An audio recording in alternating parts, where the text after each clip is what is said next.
कैसे हो आप सब। एक बार फिर से आप सभी का स्वागत है बिहार सरकार के मेरा दूरदर्शन मेरा विद्यालय कार्यक्रम में। बच्चों, मैं उम्मीद करता हूं कि आप सभी घर पर सुरक्षित होंगे और अच्छे से पढ़ाई कर रहे होंगे और आप सभी लोग, जैसा कि हर रोज बताया जाता है, एपिसोड देख लेने के बाद अपने किताब से जरूर पढ़ते होंगे। अगर कोई नहीं पढ़ता है तो कृपया उस काम को शुरू कर दीजिए, क्योंकि जब तक आप अपने पाठ्य पुस्तक से, अपने किताब से पाठ को पढ़ेंगे नहीं, तब तक चीजें क्लियर नहीं होंगी आप सभी को। सिर्फ वीडियो देख लेने से पढ़ाई नहीं होती है। जब तक आप प्रैक्टिस ना करें तब तक वो पाठ आपको अच्छे से समझ नहीं आता है। तो बच्चों, प्रॉमिस करो कि आप सभी लोग अपने अपने किताब से एपिसोड देखने के बाद पढ़ाई करोगे। मैं ज्यादा नहीं बोल रहा, 2 घंटे सिर्फ आपको अपने किताब से जो पाठ आज पढ़ाया जाएगा उसको दोबारा से पढ़ लेना है। आइए देखते हैं आज के एपिसोड में हम क्या पढ़ेंगे। आज के एपिसोड में कक्षा 11 में हम फिजिक्स का part mechanical properties of solid को पढ़ेंगे। उसके बाद कक्षा 12 में हम केमिस्ट्री के पार्ट परमाणु को पढ़ेंगे। तो चलिए बच्चों, अपना कॉपी कलम ले लीजिए और हो जाइए तैयार। हम शुरू करते हैं आज का एपिसोड। नमस्कार दोस्तों, आज के इस वीडियो में हम ठोसों के यांत्रिक गुण का दूसरा भाग समझेंगे। दोस्तों, आज के इस वीडियो में हम समझेंगे कि प्रतिबल के कितने प्रकार होते हैं और जिसके बाद हम देखेंगे कि हुक का नियम क्या होता है। तो चलिए दोस्तों शुरू करते हैं। सबसे पहले हम देखते हैं कि प्रतिबल के कितने प्रकार होते हैं। दोस्तों, जैसा कि हमने अपनी पिछली वीडियो में देखा था कि प्रतिबल के 3 प्रकार होते हैं, जिसमें सबसे पहला है अनुदैर्ध्य प्रतिबल, दूसरा है अपरूपण प्रतिबल और तीसरा है जलीय प्रतिबल। सबसे पहले हम देखेंगे कि अनुदैर्ध्य प्रतिबल क्या होता है। तो चलिए दोस्तों शुरू करते हैं। दोस्तों, चलिए इसे एक उदाहरण से समझने की कोशिश करते हैं। मान लीजिए ये कोई एक बेलन है जिसे आपने दोनों छोरों से पकड़ा हुआ है। जब इस बेलन के दोनों तरफ लंबवत दिशा में एक समान बल लगाया जाएगा तो इस बेलन का आकार बदल जाएगा और इसकी लंबाई बढ़ जाएगी। इस स्थिति में एकांक क्षेत्रफल पर लगने वाले बल को हम प्रतिबल कहते हैं।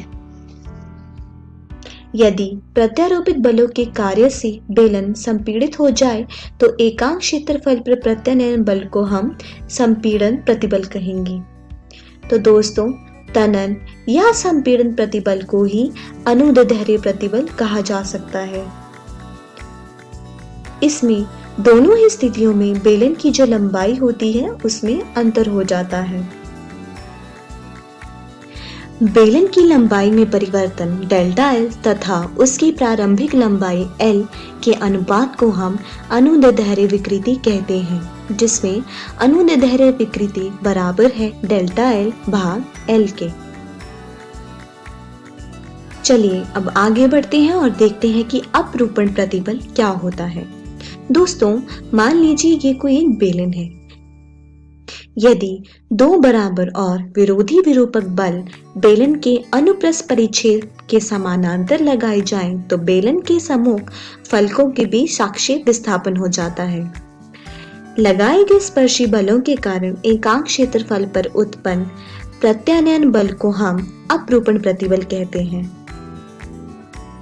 जैसा कि आप इस चित्र में देख सकते हैं कि लगाए गए स्पर्शी बल के कारण जो बेलन के सम्मुख फलकों के बीच एक सापेक्ष विस्थापन है उसे दर्शाया जा रहा है डेल्टा एक्स से। इस प्रकार उत्पन्न विकृति को हम अपरूपण विकृति कहते हैं, जिसमें अपरूपण विकृति बराबर होती है डेल्टा एक्स भाग एल के, जो कि बराबर है tan थीटा के, जहां थीटा बेलन का कोणीय विस्थापन है। चूंकि जैसा कि हम जानते हैं कि थीटा बहुत कम होता है तो tan थीटा लगभग कोण थीटा के बराबर ही हो जाता है, जिसका मतलब है अपरूपण विकृति बराबर है tan थीटा बराबर थीटा के। चलिए दोस्तों, अब आगे बढ़ते हैं और देखते हैं कि जलीय प्रतिबल हम किसे कहते हैं। इसे समझने के लिए एक उदाहरण लीजिए। मान लीजिए कि कोई एक बाल्टी है जिसमें एक बॉल डाली जा रही है। अधिक दाब के किसी द्रव के अंदर रखा एक ठोस गोला सभी ओर से समान रूप से संपीड़ित हो जाता है, जैसा कि आप इस चित्र में देख सकते हैं। द्रव द्वारा लगाया गया बल पिंड के पृष्ठ के प्रत्येक बिंदु पर लंबवत दिशा में कार्य करता है और ऐसी स्थिति में पिंड को जलीय संपीड़न की स्थिति में कहा जाता है, जिसके कारण आकृति में किसी परिवर्तन के बिना ही आयतन में कमी हो जाती है। इस प्रकार से पिंड के अंदर आंतरिक प्रत्यानयन बल उत्पन्न हो जाते हैं, जो द्रव द्वारा लगाए गए बलों के बराबर और विरोधी होते हैं। इस स्थिति में एकांक क्षेत्रफल पर आंतरिक प्रत्यानयन बल को हम जलीय प्रतिबल कहते हैं और जलीय दाब के कारण उत्पन्न विकृति को हम आयतन विकृति कहते हैं। इससे आयतन विकृति में परिवर्तन डेल्टा V तथा प्रारंभिक आयतन V के अनुपात में परिभाषित किया जाता है, जिसका मतलब है आयतन विकृति बराबर है डेल्टा V भाग V के। चलिए दोस्तों, अब आगे बढ़ते हैं और देखते हैं कि हुक का नियम क्या कहता है। प्रतिबल तथा विकृति के बीच गणितीय संबंध अंग्रेजी भौतिकीय विज्ञानी रॉबर्ट हुक द्वारा दिया गया है। उन्होंने स्प्रिंग्स और वेट्स पे प्रयोगों से प्रदर्शन किया कि जो विकृति है जो शरीर में उत्पन्न होने वाली वृद्धि है वो प्रतिबल के सीधे अनुपातिक होती है, जिसका मतलब है प्रतिबल बराबर है विकृति के, जहां पर k अनुक्रमानुपातिकता स्थिरांक है और इसे प्रत्यस्थता गुणांक भी कहते हैं। तो दोस्तों, इस प्रकार से हम हुक के नियम को परिभाषित कर सकते हैं। मतलब हुक का नियम कहता है कि ठोस में खिंचाव उस ठोस की लोचदार सीमा में लागू तनाव के सीधे अनुपातिक होता है, जिसका मतलब है प्रतिबल बराबर होता है विकृति के। दोस्तों, हुक का नियम एक अनुभाविक नियम है तथा ये अधिकतर पदार्थों के लिए वैध होता है। तो दोस्तों, आज की इस वीडियो में हमने सीखा कि प्रतिबल के कितने प्रकार होते हैं और हमने ये भी देखा कि हुक का नियम क्या होता है। अगली वीडियो में हम देखेंगे कि प्रतिबल विकृति वक्र क्या होता है और किसी तार के द्रव्य के यांग गुणांक का मापन क्या होता है। दोस्तों, मैं आशा करती हूँ आपको ये वीडियो अच्छे से समझ आया होगा। तब तक आप अपनी पाठ्य पुस्तक से इन सारे विषयों को दोहराने की कोशिश कीजिएगा। धन्यवाद। नमस्कार दोस्तों, आज के इस वीडियो में हम एक नया अध्याय शुरू करने वाले हैं, जो कि है ठोसों के यांत्रिक गुण। दोस्तों, आज के इस वीडियो में हम पढ़ेंगे कि ठोसों का परिचय क्या होता है, जिसके बाद हम देखेंगे कि ठोसों का प्रत्यास्थ व्यवहार कैसा होता है। तो चलिए दोस्तों, शुरू करते हैं। दोस्तों, जैसा कि आपने अपने आसपास बहुत बड़ी बड़ी इमारतें देखी होंगी, ब्रिजेस देखे होंगे, तरह तरह की मशीन्स देखी होंगी, क्रेन्स, फ्लाईओवर और भी बहुत सी इंजीनियरिंग मार्बल्स देखे होंगे। दोस्तों, जैसा कि आप जानते हैं कि ये सब ठोस पदार्थों से बने होते हैं। तो फ्रेंड्स, आज के इस अध्याय में हम वो सब चीज़ें पढ़ने वाले हैं जो इन सारी चीज़ों को बनाने के लिए, मतलब इन सारी चीज़ों को डिज़ाइन करने के लिए आवश्यक होते हैं। तो दोस्तों, इस प्रकार से आप समझ ही सकते हैं कि ये जो चीज़ हम आज पढ़ने वाले हैं उसका बहुत ही भौतिक और व्यवहारिक अनुप्रयोग है। तो चलिए दोस्तों, शुरू करते हैं। दोस्तों, सबसे पहले हम देखते हैं कि ठोस पदार्थ क्या होते हैं। ठोस पदार्थ वह पदार्थ होते हैं जिनका कोई निश्चित आकार और आवृत्ति होती है। उदाहरण के तौर पर जैसा कि आप देख सकते हैं, ये एक लोहे की रॉड है जिसका एक निश्चित आकार तथा आवृत्ति है। परंतु दोस्तों, क्या ऐसा हमेशा सच में होता है? दोस्तों, ऐसा नहीं होता है। कोई भी ठोस पदार्थ हो, उसका आकार और आवृत्ति बदली जा सकती है। जैसा कि आप इस उदाहरण में देख रहे हैं, ये एक लोहे की रॉड है। अगर हम इसे गर्म करें तो इसकी आकृति तथा आकार को बदला जा सकता है। चलिए अब एक और उदाहरण लेते हैं। मान लीजिए आपने कोई एक स्प्रिंग लिया है। अगर आप इस स्प्रिंग के दोनों ओर बल लगाकर खींचेंगे तो क्या होगा? इसकी जो लंबाई होगी वो बढ़ जाएगी और जैसे ही आप उसके छोरों को छोड़ेंगे तो वो फिर से अपनी आवृत्ति पुनः प्राप्त कर लेगा। इसी तरह से एक और उदाहरण है हमारे पास, जो कि रबर का है। तो दोस्तों, क्या कभी आपने ऐसा सोचा है कि ऐसा किस कारण से हुआ होगा? किसी भी ठोस पदार्थ को बदलने के लिए उसकी आकृति तथा आकार को बदलने के लिए बल की आवश्यकता होती है, जैसा कि आपने स्प्रिंग के उदाहरण में देखा। तो दोस्तों, किसी पिंड का वह गुण जिसे वह प्रत्यारोपित बल को हटाने पर अपनी प्रारंभिक आकृति को पुनः प्राप्त कर लेता है, उसे हम कहते हैं प्रत्यस्थता। एक और उदाहरण लेते हैं। जैसा कि आप इस चित्र में देख रहे हैं कि इसमें एक स्प्रिंग है जो कि एक डिब्बे से, एक बॉक्स से बंधा हुआ है। तो जैसे ही आप इस डिब्बे पर एक बल लगाएंगे तो ये स्प्रिंग पहले आगे की ओर जाएगा, फिर से अपना आकृति को पुनः प्राप्त कर लेगा, जिसे हम प्रत्यस्थता कहते हैं। दोस्तों, किसी पिंड पर जब हम बल लगाते हैं तो पिंडक में अपना प्रारंभिक आकृति को पुनः प्राप्त करने की प्रवृत्ति नहीं होती है। उसे हम प्लास्टिकता कहते हैं और उन पदार्थों को हम कहते हैं प्लास्टिक। चलिए दोस्तों, अब आगे बढ़ते हैं और देखते हैं कि ठोसों का प्रत्यास्थ व्यवहार क्या होता है। दोस्तों, जैसा कि हम जानते हैं कि किसी ठोस में प्रत्येक परमाणु या अणु पास वाले परमाणुओं से घिरा हुआ होता है। यह अंतःपरमाण्विक बलों द्वारा आपस में बंधे हुए होते हैं और एक स्थिर साम्य अवस्था में रहते हैं। दोस्तों, जैसा कि आप इस चित्र में देख सकते हैं, मान लीजिए ये कोई एक गेंद है जो कि आपस में स्प्रिंग से जुड़ी हुई है। तो दोस्तों, यदि आप किसी गेंद को अपनी साम्य स्थिति से विस्थापित करने का प्रयास करेंगे तो स्प्रिंग तंत्र उस गेंद को वापस अपनी प्रारंभिक स्थिति में लाने का प्रयास करेगा। जब कोई ठोस विरूपित किया जाता है तो अणु अपनी साम्य स्थिति से विस्थापित हो जाते हैं, जिससे उनकी अंतःपरमाण्विक दूरी में अंतर आ जाता है। जब विरूपित बल को हटा लिया जाता है तो अंतःपरमाण्विक बल उसे वापस अपनी प्रारंभिक स्थितियों में ही ले जाते हैं। इस प्रकार से पिंड अपनी प्रारंभिक आकृति और आकार को पुनः प्राप्त कर लेता है। इस प्रकार से ठोसों का प्रत्यास्थ व्यवहार ठोस की सूक्ष्मीय प्रकृति के आधार पर समझा जा सकता है।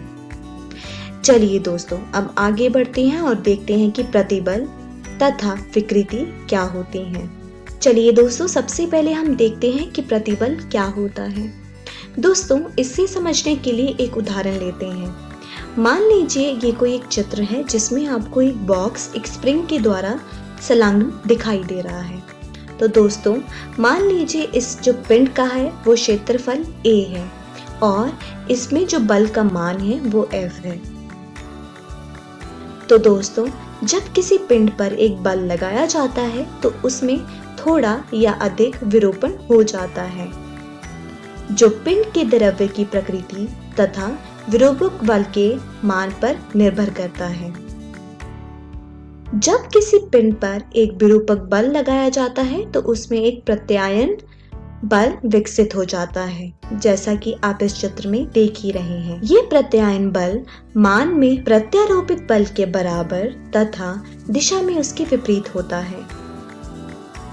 तो दोस्तों, एकांक क्षेत्रफल पर लगने वाले इस प्रत्यायन बल को ही प्रतिबल कहा जाता है, जिसके अनुसार प्रतिबल बराबर है बल भाग क्षेत्रफल के, मतलब F भाग A के। प्रतिबल की SI इकाई न्यूटन मीटर वर्ग 2 होती है। प्रतिबल के 3 प्रकार होते हैं, जिसमें सबसे पहला होता है अनुदैर्ध्य प्रतिबल, दूसरा होता है अपरूपण प्रतिबल और तीसरा होता है जलीय प्रतिबल। दोस्तों, अगली वीडियो में हम प्रतिबल के प्रकारों के बारे में पढ़ेंगे। तो दोस्तों, आज की इस वीडियो में हमने सीखा कि ठोसों का परिचय क्या होता है, जिसके बाद हमने देखा कि ठोसों का प्रत्यास्थ व्यवहार क्या होता है। अगली वीडियो में हम देखेंगे कि प्रतिबल के कितने प्रकार होते हैं और हुक का नियम क्या कहता है। दोस्तों, मैं आशा करती हूँ आपको ये वीडियो अच्छे से समझ आया होगा। तब तक आप अपनी पाठ्य पुस्तक से इन सारे विषयों को दोहराने की कोशिश कीजिएगा। धन्यवाद।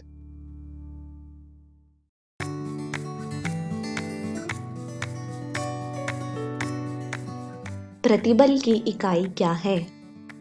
पास्कल, न्यूटन पर मीटर वर्ग 2। ऊपर के दोनों इनमें से कोई भी नहीं।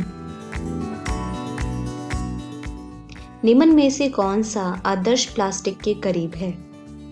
पुट्टी, इस्पात, रेशा, रबर। वह बल जो किसी वस्तु के आकार को बदलने के लिए होता है वो है कुल बल, घर्षण बल, प्रत्यायन बल, विरूपण बल। यदि किसी निकाय के सभी पक्षों पर समान रूप से बल लगाया जाता है तो शरीर में उत्पन्न विकृति को खाली स्थान कहा जाता है। अनुदैर्ध्य विरूपण, थोक विकृति, लंबाई विकृति, आकार में विकृति। विकृति से राहत मिलने के बाद शरीर के आकार और आकृति को उसके मूल में वापस लाने वाले के लिए जिम्मेदार बल को क्या कहा जाता है? राहत देने वाला बल, प्रत्यायन बल, सुधार बल, विरोधी विरूपण बल।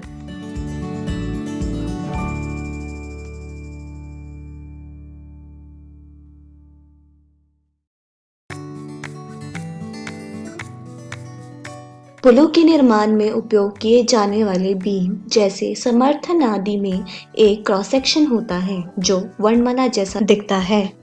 निम्नलिखित में से कौन सा वर्णमाला है? J, A, M, I।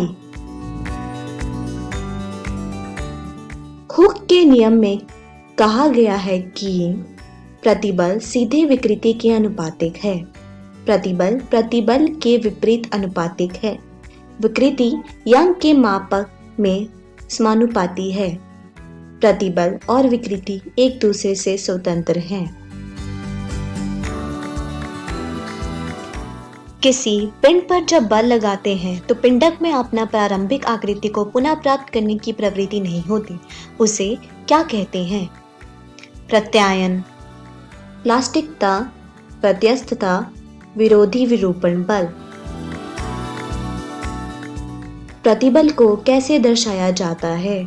प्रतिबल बराबर A भाग F, प्रतिबल बराबर T भाग A, प्रतिबल बराबर A गुणा F, प्रतिबल बराबर F भाग A। इनमें से कौन सा प्रतिबल का प्रकार है? अनुदैर्ध्य प्रतिबल, जलीय प्रतिबल, ऊपर के दोनों, इनमें से कोई भी नहीं।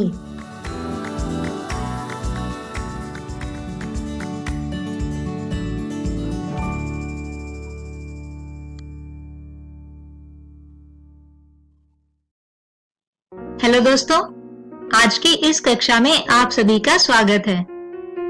दोस्तों, आज के इस वीडियो में हम अध्याय परमाणु का तीसरा और अंतिम भाग समझेंगे, जिसमें सबसे पहले हम समझेंगे हाइड्रोजन परमाणु का लाइन स्पेक्ट्रम और इसके बाद समझेंगे परमाणुवीय स्पेक्ट्रम को।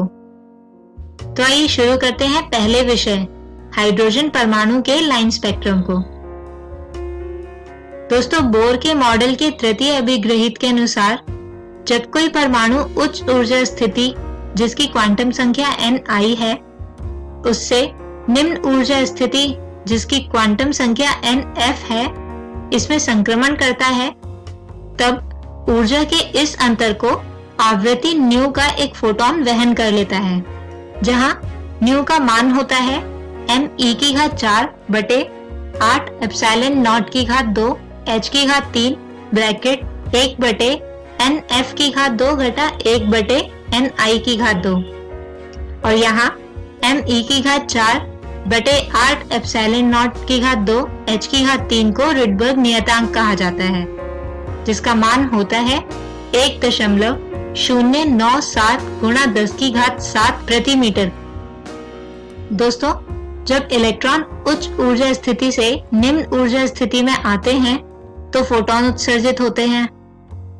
यहाँ इस चित्र में दिखाया गया स्पेक्ट्रम हाइड्रोजन का एक इसी प्रकार का स्पेक्ट्रम है और यहाँ आप देख सकते हैं कि निश्चित तरंग दैर्ध्य के लिए हमें स्पेक्ट्रम में कुछ लाइन दिखाई देती हैं।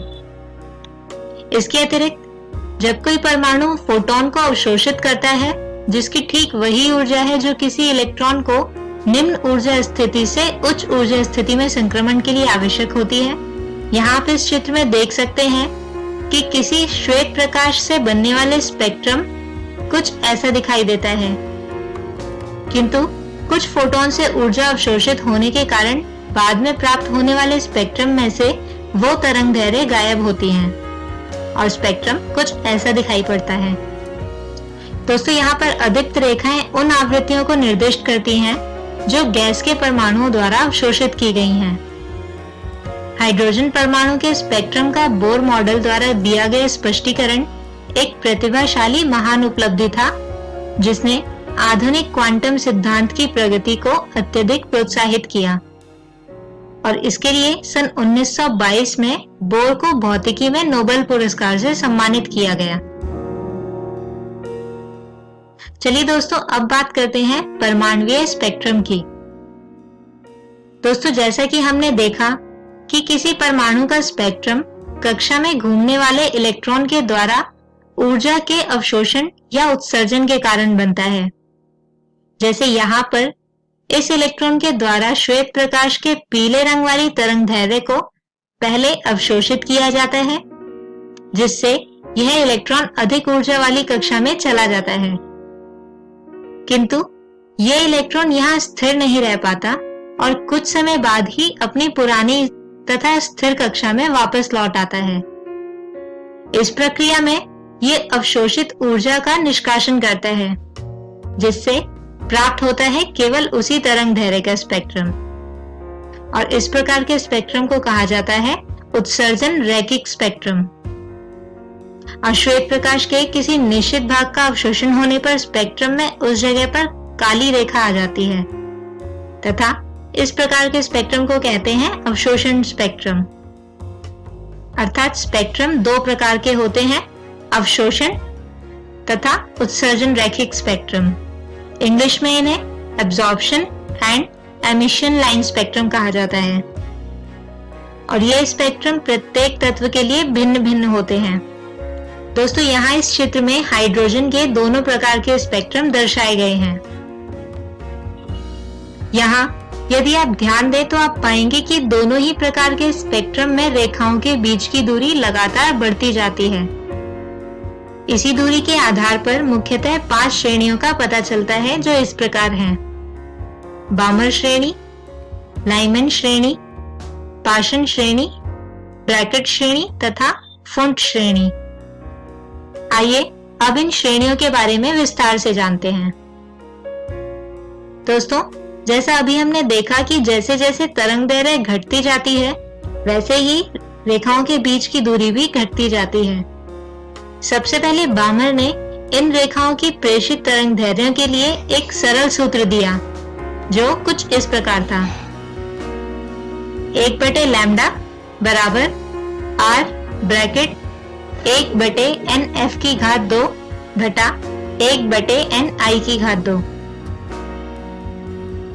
दोस्तों, यहाँ r रिडबर्ग नियतांक है, जिसका मान होता है 1.097 गुणा 10 की घात 7 प्रति मीटर। इसके अतिरिक्त Ni इलेक्ट्रॉन की प्रारंभिक कक्षा संख्या तथा Nf अंतिम कक्षा संख्या है। चलिए अब इन श्रेणियों के लिए आवश्यक परिस्थिति को जानते हैं। दोस्तों, यहाँ पर स्पेक्ट्रम की विभिन्न श्रेणियां दर्शाई गई हैं, जिसमें सबसे बाईं ओर वाली श्रेणी कहलाती है लाइमैन श्रेणी। जब इलेक्ट्रॉन किसी अधिक ऊर्जा वाली कक्षा से पहली कक्षा में वापस आता है तो प्राप्त श्रेणी कहलाती है लाइमैन श्रेणी। यदि आप यहाँ देखें तो Nf का मान होगा 1 तथा Ni का मान 2, 3, 4 तथा अन्य संख्याएं हो सकती है। अगली श्रेणी कहलाती है बामर श्रेणी। इसके लिए जब इलेक्ट्रॉन अधिक ऊर्जा वाली कक्षा से दूसरी कक्षा में वापस आता है तो प्राप्त श्रेणी कहलाती है बामर श्रेणी। और यदि आप यहाँ देखें तो Nf का मान होगा 2 तथा Ni का मान 3, 4 तथा इसी प्रकार अन्य संख्या हो सकती है। दोस्तों, तीसरी श्रेणी कहलाती है पाषाण श्रेणी। इसके लिए जब इलेक्ट्रॉन अधिक ऊर्जा वाली कक्षा से तीसरी कक्षा में वापस आता है तो प्राप्त श्रेणी हो जाती है पाषाण श्रेणी। और यहाँ देखें तो Nf का मान होगा 3 तथा Ni का मान 4, 5 तथा अन्य संख्याएं हैं। इसके बाद है ब्रैकेट श्रेणी। और जब इलेक्ट्रॉन अधिक ऊर्जा वाली कक्षा से चौथी कक्षा में वापस आता है तो ये श्रेणी हमें प्राप्त होती है। इसके लिए Nf का मान होगा 4 तथा Ni का मान 5, 6, 7 तथा इसी प्रकार से अन्य संख्याएं हो सकती हैं। और दोस्तों, अंत में है फुंट श्रेणी। इसके लिए अंतिम कक्षा यानी Nf बराबर होती है 5 के तथा प्रारंभिक कक्षा यानी Ni होगी 6, 7, 8 तथा अन्य संख्याएं। तो दोस्तों, इसी विषय के साथ हम खत्म करते हैं हमारा आज का ये वीडियो और इसी के साथ खत्म होता है हमारा ये अध्याय भी। आज के हमारे इस वीडियो में हमने सबसे पहले जाना हाइड्रोजन परमाणु का लाइन स्पेक्ट्रम, इसके बनने के कारण और बनने की स्थितियां। इसके बाद हमने समझा परमाणुीय स्पेक्ट्रम को।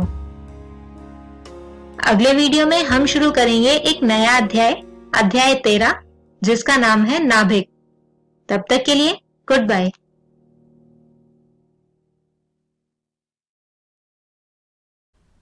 नमस्कार दोस्तों, आज हम पी ब्लॉक के तत्व का दूसरा भाग शुरू करने जा रहे हैं।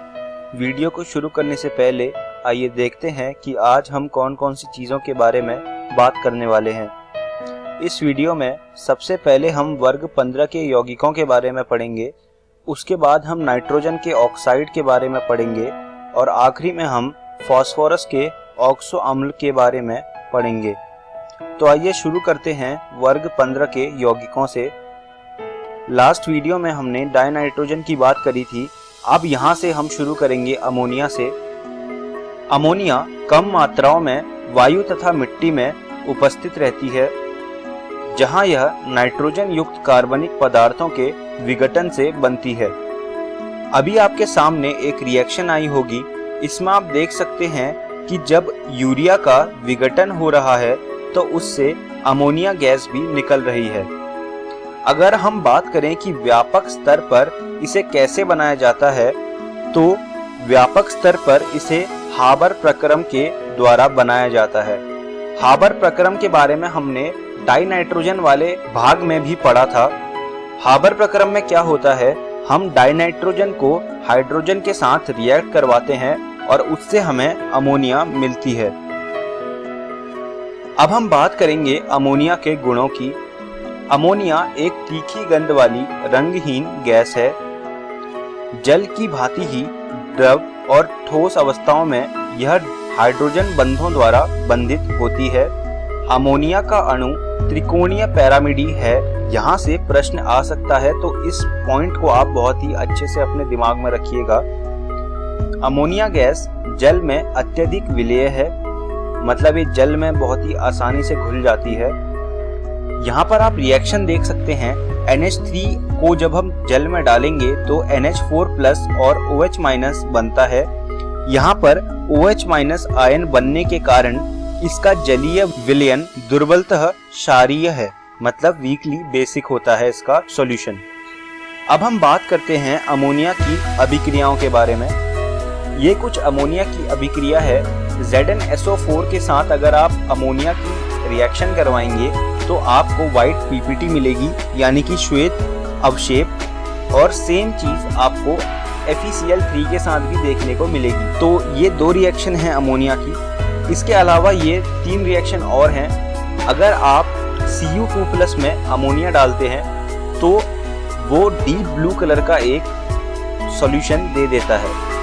Cu2+ वैसे तो ब्लू कलर का होता है, लेकिन अगर आप उसमें अमोनिया डालते हैं तो वो डीप ब्लू हो जाता है, मतलब गहरा नीला हो जाता है। और अगर आप Ag+ में Cl- डालते हैं तो वो पहले आपको व्हाइट पीपीटी देता है, और फिर उस AgCl में जो कि व्हाइट पीपीटी है, अगर आप उसमें अमोनिया डालते हैं तो वो दोबारा से कलरलेस हो जाता है, यानी कि रंगहीन हो जाता है। तो ये कुछ अमोनिया की अभिक्रियाएं हैं। अब हम बात करते हैं नाइट्रोजन के ऑक्साइड की। तो ये टेबल है आपके सामने। सबसे पहले आप इस टेबल को बना लीजिए। उसके बाद मैं आपको बताना चाहूँगा कि यहाँ पर 6 नाइट्रोजन के ऑक्साइड हैं। पहला जो नाइट्रोजन का ऑक्साइड है वो है N2O, जिसमें +1 ऑक्सीडेशन स्टेट यानी कि ऑक्सीकरण अवस्था होती है नाइट्रोजन की। N2O को कहते हैं डाइनाइट्रोजन ऑक्साइड। उसके बाद आता है NO, जिसमें नाइट्रोजन की ऑक्सीकरण अवस्था +2 होती है और इसे कहते हैं नाइट्रोजन मोनोऑक्साइड। फिर तीसरा आता है N2O3, जिसमें नाइट्रोजन की ऑक्सीकरण अवस्था +3 होती है और इसे कहते हैं डाइनाइट्रोजन ट्राइऑक्साइड। फिर चौथा आता है NO2, जिसे कहते हैं नाइट्रोजन डाइऑक्साइड। इसमें नाइट्रोजन की ऑक्सीकरण अवस्था +4 होती है। उसके बाद जो पांचवा होता है उसे कहते हैं डाइनाइट्रोजन टेट्राऑक्साइड और इसका फॉर्मूला होता है N2O4। यहाँ पर नाइट्रोजन की ऑक्सीकरण अवस्था +4 होती है और जो आखिरी होता है उसे डाइनाइट्रोजन पेंटाऑक्साइड कहते हैं। इसमें नाइट्रोजन की ऑक्सीकरण अवस्था +5 होती है और इसका फॉर्मूला होता है N2O5। आप इनके जो फिजिकल अपीयरेंस है कि ये कैसे दिखते हैं, आप उनको अपनी कॉपी में लिख लीजिए और इनकी जो मेथड्स ऑफ प्रिपरेशन है उन रिएक्शंस को भी अपनी कॉपी में आप लिख लीजिए। अब हम बात करेंगे नाइट्रिक अम्ल की। तो सबसे पहले बात करते हैं नाइट्रिक अम्ल के विरचन की, यानी कि ये बनता कैसे है, इसके प्रिपरेशन की।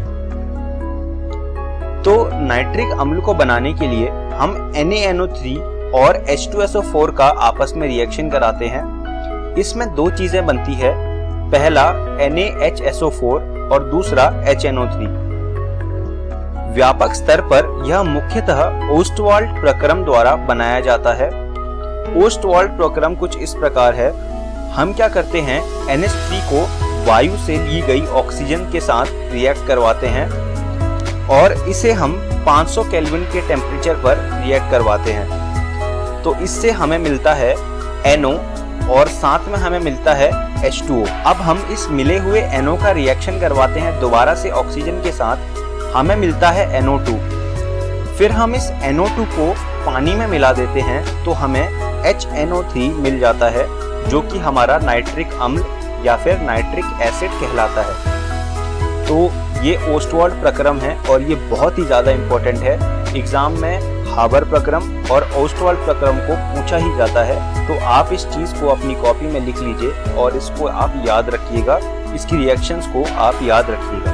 अब हम आगे बढ़ते हैं और बात करते हैं नाइट्रिक अम्ल के गुणों की। यह एक रंगहीन गैस है। गैसीय अवस्था में HNO3 की संरचना समतलीय होती है। जलीय विलयन में नाइट्रिक अम्ल प्रबल अम्ल की तरह व्यवहार करता है।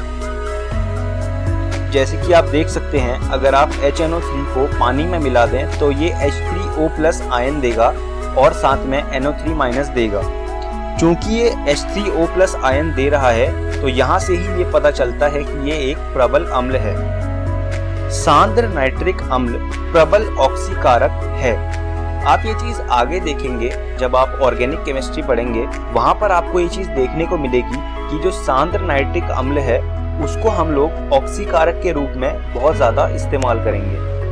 अब हम एक बहुत ही इम्पोर्टेंट चीज़ करने जा रहे हैं जिसे अंग्रेजी में कहते हैं ब्राउन रिंग टेस्ट, हिंदी में इसे कहते हैं भूरी वलय परीक्षण। इसमें क्या होता है, सबसे पहले हम FeSO4 को कॉन्सेंट्रेटेड H2SO4 के साथ और नाइट्रिक अम्ल के साथ रिएक्ट करवाते हैं। इससे हमें Fe2SO4 होल थ्राइस मिलता है और साथ में कुछ और चीज़ें भी मिलती हैं जैसे कि H2O और NO। हमें यहाँ पर आयन के फॉर्म में बात करनी है, तो आप ये मान के चलिए कि यहाँ से हमें जो मिला है वो Fe2+ आयन मिला है।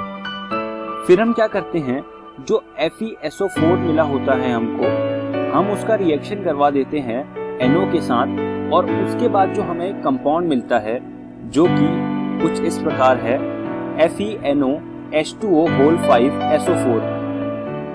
ये जो हमें कंपाउंड मिलता है हमें ये रिंग की शेप में ब्राउन कलर देता है, तो इसे ब्राउन रिंग कहते हैं और इस टेस्ट को ब्राउन रिंग टेस्ट कहते हैं। ये टेस्ट बहुत ही इम्पोर्टेंट है। जब आप अपनी रसायन विज्ञान की लैब में जाओगे तो लैब में ये एक बहुत ही इम्पोर्टेंट टेस्ट होता है, तो यह होता है ब्राउन रिंग टेस्ट। उसके बाद हम बात करते हैं फॉस्फोरस की। फॉस्फोरस में हम सबसे पहले बात करेंगे श्वेत फॉस्फोरस की। यह पारभासी श्वेतमोमी ठोस है। यह विषैला होता है।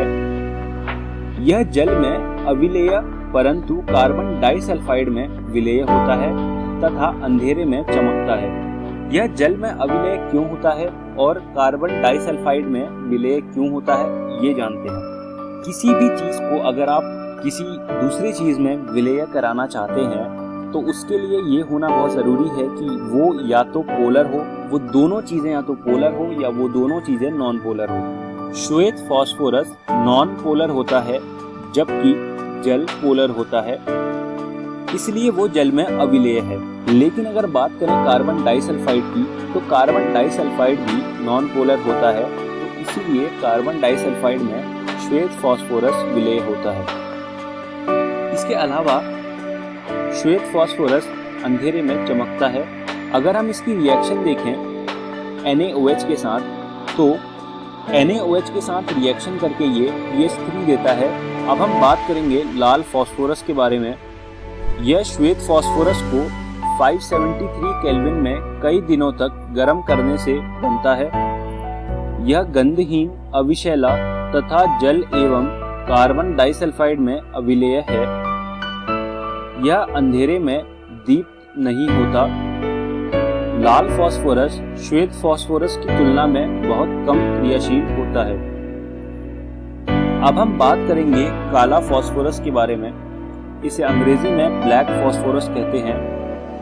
इसके दो रूप होते हैं, अल्फा काला फॉस्फोरस तथा बीटा काला फॉस्फोरस।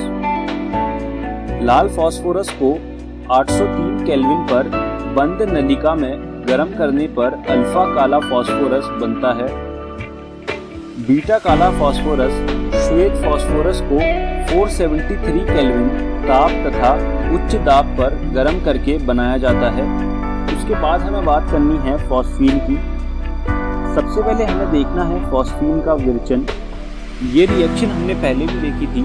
P4 को NaOH के साथ रिएक्ट करवा के फॉस्फीन बनाया जाता है। अशुद्धियों से शुद्ध करने के लिए इसे HI में अवशोषित किया जाता है, जिससे फॉस्फोनियम आयोडाइड बन जाए, जो KOH से अभिक्रिया कराने पर फॉस्फीन दे देता है। आप देख सकते हैं PH4I को हमने KOH में डाला तो हमें Ki plus H2O plus PH3 मिला, जो कि फॉस्फीन का शुद्ध रूप है। अब हम बात करते हैं फॉस्फीन के गुणों के बारे में। यह एक रंगहीन सड़ी मछली के समान गंध वाली अत्यंत विषैली गैस है। यह ऑक्सीकारकों के वाष्पों की अति सूक्ष्म मात्रा के संपर्क में आने पर विस्फोटित होती है। यह जल में आंशिक रूप से विलेय है, यानी कि यह पूरी तरह नहीं घुलती, लेकिन इसका कुछ पार्ट घुल जाता है और कुछ पार्ट अविलेय ही रहता है। PH3 का जलीय विलयन प्रकाश की उपस्थिति में विघटित होकर लाल फास्फोरस तथा H2 देता है। यह दुर्बल क्षारकीय है, यानी कि ये वीकली बेसिक है। तो यह थे फॉस्फीन के गुण। अब हम आगे बढ़ते हैं और बात करते हैं फास्फोरस ट्राइक्लोराइड की। यह श्वेत फास्फोरस पर शुष्क क्लोरीन प्रवाहित करने से प्राप्त होता है। इसकी जो रिएक्शन है वो कुछ इस प्रकार है। P4 + 6Cl2 हमें देता है PCl3, जो कि फास्फोरस ट्राइक्लोराइड है। यह थायोनाइल क्लोराइड की अभिक्रिया श्वेत फास्फोरस के साथ करने से भी प्राप्त किया जाता है। तो आप देख सकते हैं, अगर हम श्वेत फास्फोरस को SOCl2 के साथ रिएक्ट करवाएं तो हमें PCl3 मिलता है और साथ में SO2 और H2Cl मिलता है। यहाँ पर PCl3 हमारा फास्फोरस ट्राइक्लोराइड है। अब हम बात करेंगे फास्फोरस ट्राइक्लोराइड के गुणों की। यह रंगहीन तैलीय द्रव है तथा नमी की उपस्थिति में जल अपघटित हो जाता है। PCl3 को अगर आप जल के साथ रिएक्ट करवाएंगे, यानी कि वाटर के साथ रिएक्ट करवाएंगे, तो ये हमें H3PO3 देता है और साथ में HCl देता है। यह OH समूह युक्त कार्बनिक यौगिकों से क्रिया करता है। ये उन सभी ग्रुप से रिएक्ट करता है जिसमें OH लगा होता है। तो ये थे फास्फोरस ट्राइक्लोराइड के गुण। अब हम बात करेंगे फास्फोरस पेंटाक्लोराइड की। सबसे पहले देखते हैं इसका विरचन। फास्फोरस पेंटाक्लोराइड श्वेत फास्फोरस की शुष्क क्लोरीन के आधिक्य में अभिक्रिया से बनता है। आप देख सकते हैं कि अगर हम P4 को Cl2 के साथ सीधा रिएक्ट करवाएंगे तो हमें PCl5 मिलेगा। यहाँ पर जो Cl2 है ये एक्सेस अमाउंट में मौजूद होता है। इसको एक और तरह से बनाया जा सकता है। अगर आप P4 को SO2Cl2 के साथ रिएक्ट करवाएंगे तब भी फास्फोरस पेंटाक्लोराइड बनता है। अब हम बात करेंगे फास्फोरस पेंटाक्लोराइड के गुणों की। यह एक हल्का पीच श्वेत पाउडर है तथा नम वायु में यह जल अपघटित होकर POCl3 देता है और अंततः फास्फोरिक अम्ल में परिवर्तित हो जाता है। आप रिएक्शन देख सकते हैं। PCl5 + H2O हमें देता है POCl3 और इस POCl3 को अगर आप दोबारा से पानी में रिएक्ट करवाएंगे तो ये हमें देता है H3PO4, जिसे फास्फोरिक अम्ल कहते हैं। अधिक गर्म करने पर यह वियोजित हो जाता है, यानी कि अगर आप PCl5 को ज्यादा गर्म करोगे तो ये PCl3 और Cl2 में वियोजित हो जाएगा। द्रव तथा गैसीय प्रावस्थाओं में इसकी संरचना त्रिसमन्ताक्ष द्विपैरामिडी होती है। यहाँ पर तीनों निर्शीय आबंध समतुल्य हैं, जबकि 2 अक्षीय आबंध निर्शीय बंधों से बड़े हैं। तो ये चीज आपको देखने को मिलेगी कि PCl5 में एक्सियल जो बॉन्ड्स होते हैं वो इक्विटोरियल बॉन्ड से बड़े होते हैं। इसका कारण यह है कि निर्शीय आबंध युगलों की तुलना में अक्षीय आबंध युगलों पर अधिक प्रतिकर्षण होता है। अब हम बात करेंगे फास्फोरस के ऑक्सो अम्ल की। तो पहला जो ऑक्सो अम्ल है उसे कहते हैं हाइपोफॉस्फोरस अम्ल H3PO2 और इसका स्ट्रक्चर कुछ इस प्रकार है। दूसरा जो ऑक्सो अम्ल है वो कुछ इस प्रकार होता है, इसे कहते हैं ऑर्थोफॉस्फोरस अम्ल और इसका फॉर्मूला होता है H3PO3। तीसरा जो ऑक्सो अम्ल है उसे कहते हैं ऑर्थोफॉस्फोरिक अम्ल और इसका फॉर्मूला H3PO4 होता है। अब हम बात करेंगे H4P2O7 की, या जिसे कहते हैं पायरोफॉस्फोरिक अम्ल। इसका स्ट्रक्चर कुछ इस प्रकार होता है, आप देख सकते हैं अपनी स्क्रीन पर। उसके बाद जो ऑक्सो अम्ल है वो है साइक्लोट्राइमेटा फॉस्फोरिक अम्ल। इसका जो फॉर्मूला है वो HPO3 होल थ्राइस होता है और इसका स्ट्रक्चर आपकी स्क्रीन के सामने है। अब जो आखिरी अम्ल है उसे कहते हैं पॉलीमेटा फॉस्फोरिक अम्ल। इसका फॉर्मूला है HPO3 होल थ्राइस, लेकिन इसका स्ट्रक्चर अलग है। इसका फॉर्मूला साइक्लोट्राइमेटा फॉस्फोरिक अम्ल से मिलता जुलता है, लेकिन इसका स्ट्रक्चर अलग है। ये जितने भी ऑक्सो अम्ल हैं इनके स्ट्रक्चर बहुत इंपॉर्टेंट है। आपको इनके नाम के साथ इनके स्ट्रक्चर आने चाहिए, परीक्षा में ये पूछे जाते हैं। अब हम इस वीडियो के अंत में आ गए हैं। आइए जानते हैं कि आज की इस वीडियो में हमने क्या क्या सीखा। सबसे पहले हमने वर्ग 15 के यौगिकों के बारे में पढ़ा, उसके बाद हमने नाइट्रोजन के ऑक्साइड के बारे में पढ़ा और आखिरी में हमने फास्फोरस के ऑक्सो अम्ल के बारे में पढ़ा। मैं उम्मीद करता हूं कि मेरी पढ़ाई हुई चीजें आपको समझ आई होंगी और आपको ये सुझाव दूंगा कि आप ये सारी चीजें रसायन विज्ञान की एनसीईआरटी से पढ़ लीजिएगा। आने वाली वीडियो में हम पढ़ेंगे वर्ग 16 के तत्व, उसके बाद हम पढ़ेंगे वर्ग 16 के तत्वों के गुण। धन्यवाद दोस्तों।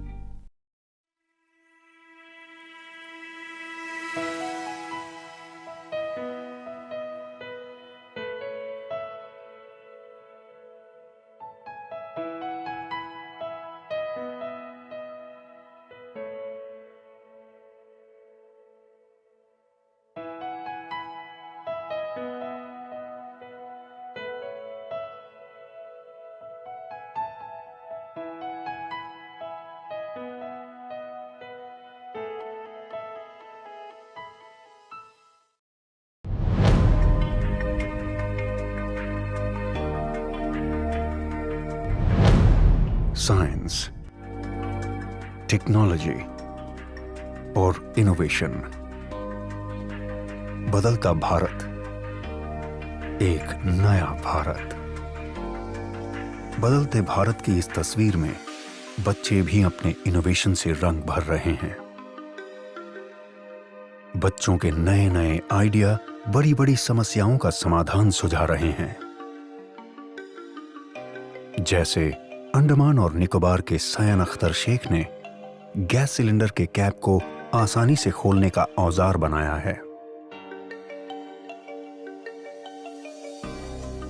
और मध्य प्रदेश की रहने वाली सुलोचना काकोडिया ने एक अनोखी ऑटोमेटिक टॉयलेट क्लीनिंग मशीन बनाई है।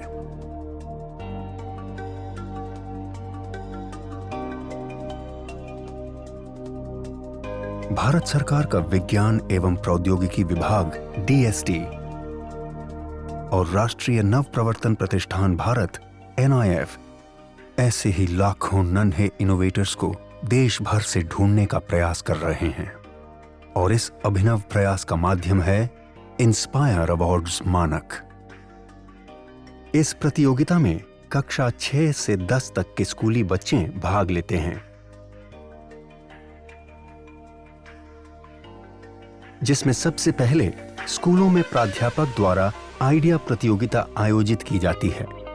इसके जरिए बच्चों के बेस्ट 2 से 3 आइडिया का चयन किया जाता है, जिसका नामांकन इंस्पायर अवार्ड्स मानक के वेब पोर्टल पर स्कूल द्वारा किया जाता है।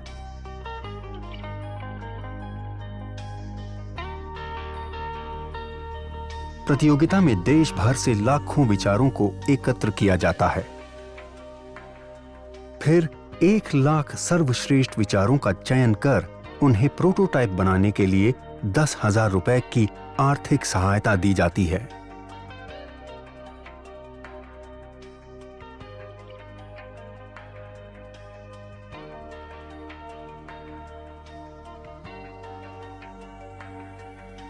और बच्चों को जिला स्तरीय प्रतियोगिता में भाग लेने का अवसर मिलता है।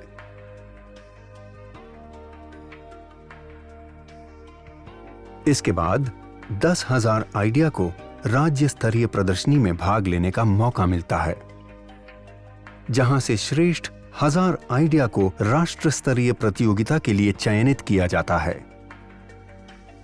इन आइडिया के प्रोटोटाइप को बेहतर बनाने के लिए NIF देश के विभिन्न तकनीकी संस्थानों के सहयोग से मेंटरिंग वर्कशॉप के जरिए विद्यार्थियों को मदद और तकनीकी सलाह उपलब्ध कराता है।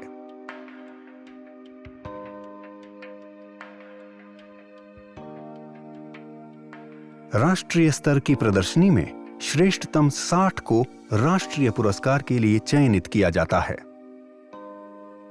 NIF चयनित सभी 60 प्रोटोटाइप की उपयोगिता, व्यावसायिकता की संभावनाओं की जांच कर उसे DST और अपनी अन्य योजनाओं से जोड़ने का प्रयास करता है।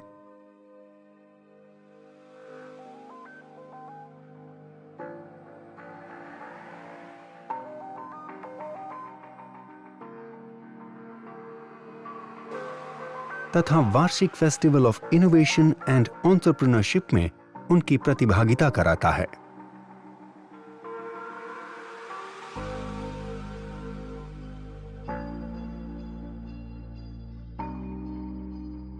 अधिक जानकारी के लिए www.inspireawards-dst.gov.in पर जाएं।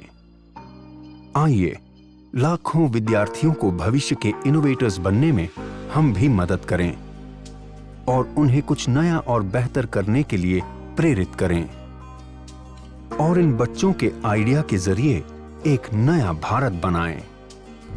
इंस्पायर अवार्ड्स मानक, inspiring innovators of tomorrow. Million minds augmenting national aspiration and knowledge.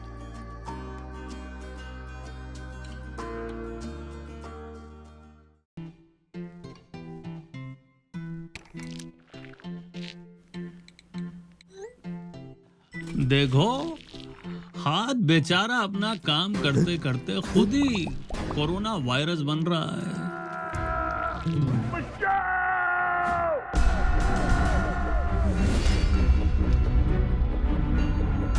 तुम मुझे 20 सेकंड दो, मैं तुम्हें इस वायरस से आजाद करूंगा।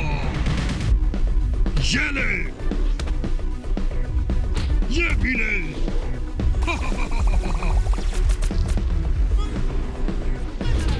भाग जा, ये कोने कोने में ले, दफा हो जा यहां से।